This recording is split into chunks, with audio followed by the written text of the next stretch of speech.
Welcome to Daily Lenten Reflections for Wednesday of the 5th week of Lent. Today, we shall reflect on the theme, Truth Brings Good News of Freedom. God is the eternal truth. Human freedom comes from the eternal truth. Human freedom is not just political freedom. It is inner, spiritual and moral freedom.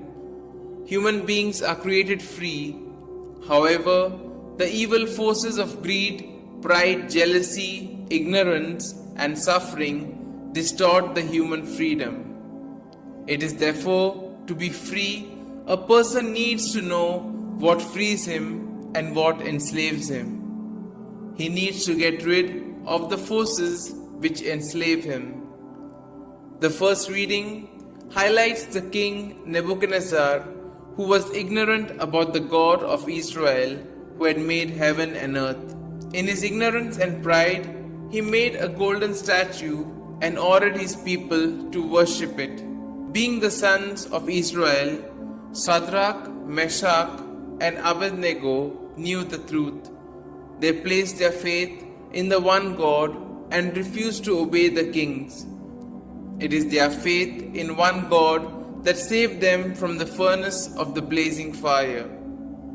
In the Gospel, Jesus emphasizes that the Jews must believe in His word to know the truth.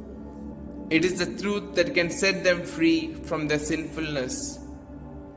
The Gospel mentions that the Jews were not aware that they were slaves of their sins.